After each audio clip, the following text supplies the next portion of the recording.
Welcome, everyone. I'm back with another virtue today. This one is called Knit to the Soul. So when David returned from killing the Philistine, Abner took him and brought him before Saul with the Philistine's head in his hand.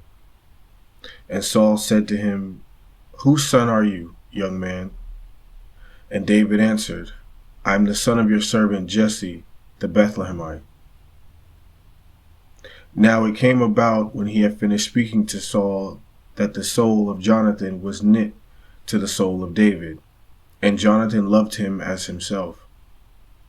And Saul took him that day and did not let him return to his father's house. Then Jonathan made a covenant with David because he loved him as himself. And Jonathan stripped himself of the robe that was on him and gave it to David, with his armor, including his sword and his bow and his belt. Now Saul was afraid of David, for the Lord was with him, but he had departed from Saul. Therefore Saul removed him from his presence and appointed him as his commander of 1,000. And he went out and came in before the people. And David was prospering in all his ways, for the Lord was with him. Now there was an evil spirit from the Lord on Saul, as he was waiting in his house with the spear in his hand, and David was playing the harp with his hand. And Saul tried to pin David to the wall with the spear, but he slipped away out of Saul's presence, so that he struck the spear into the wall, and David fled and escaped that night. Then David fled from Naioth in Ramah, and came and said to Jonathan, "What have I done? What is my iniquity? And what is my sin before your father, that he is seeking my life?" And he said to him, "Far from it, you shall not die. Behold, my father does nothing, either great or small, without disclosing it to me. So why should my father hide this thing from me? It is not so." Yet David vowed again, saying, "Your father knows well that I have found favor in your sight." And he has said, "Do not let Jonathan know this, lest he be grieved. But truly, as the Lord lives, and as your soul lives, there is hardly a step between me and death." Then Jonathan said to David, "The Lord, the God of Israel, be witness.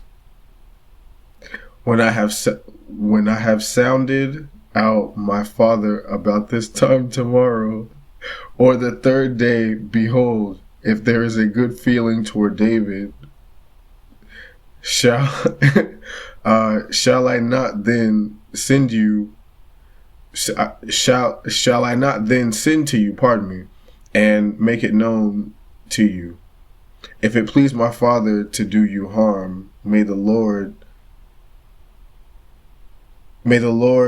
do so to Jonathan and more also.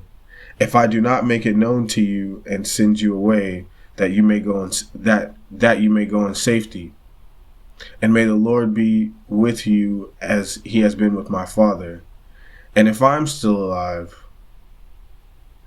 will you not show me the loving kindness of the Lord, that I may not die? And you shall not cut off your loving kindness from my house forever, even when the Lord cuts off every one of the enemies of David from the face of the earth." So Jonathan made a covenant with the house of David, saying, "May the Lord require it at the hands of David's enemies." And Jonathan made David vow again because of his love for him, because he loved him as he loved his own life.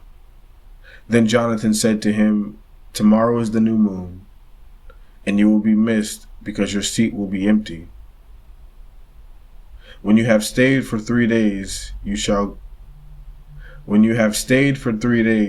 go down quickly and come to the place where you hid yourself on that eventful day.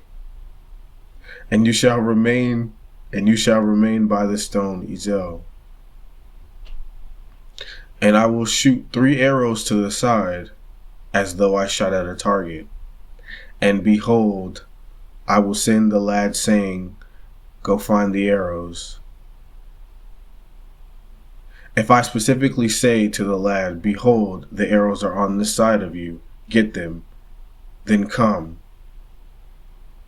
For there is safety for you, and no harm, as the Lord lives.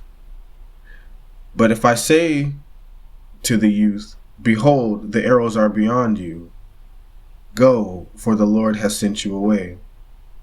As for the agreement of which you and I have spoken, behold, the Lord is between you and me forever.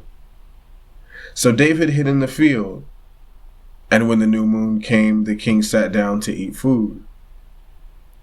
And it came about the 2nd day of the new moon that David's place was empty. So Saul said to Jonathan, his son, why has the son of Jesse not come to the meal, either yesterday or today? Jonathan then answered Saul, David earnestly asked to leave of me to go to Bethlehem, for he said, please let me go, since our family has a sacrifice in the city, and my brother has commanded me to attend. And now, if I have found favor in your sight, please let me get away, that I may see my brothers. For this reason he has not come to the king's table. Then Saul's anger burned against Jonathan, as he said to him,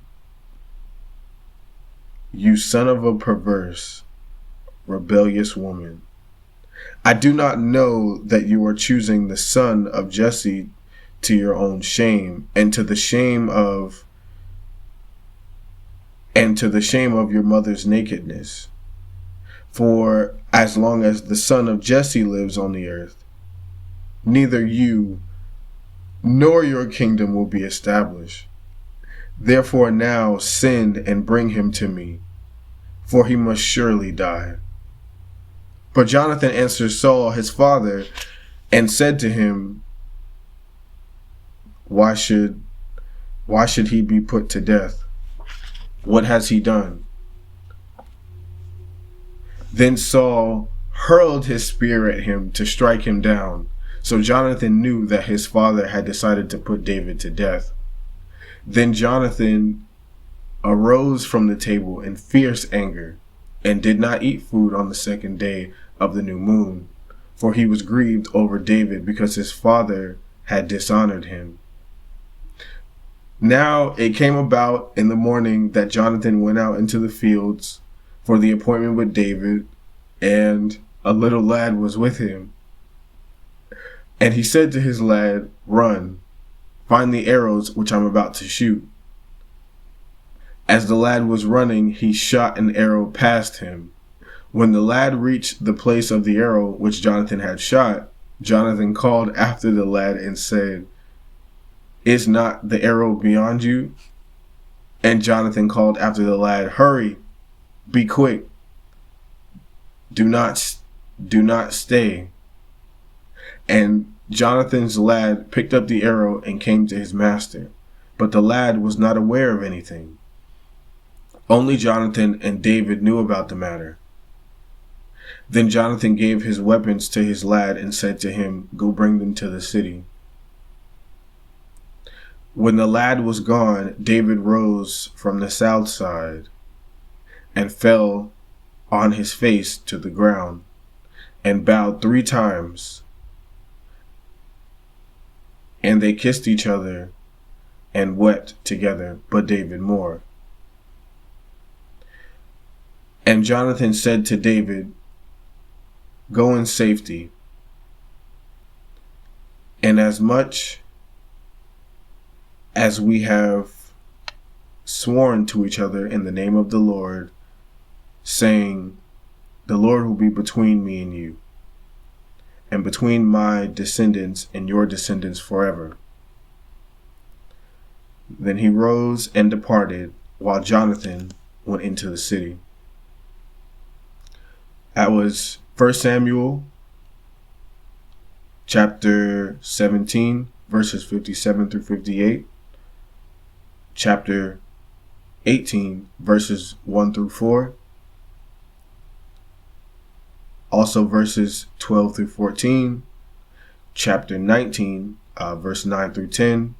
Chapter 20, verse 1 through 3.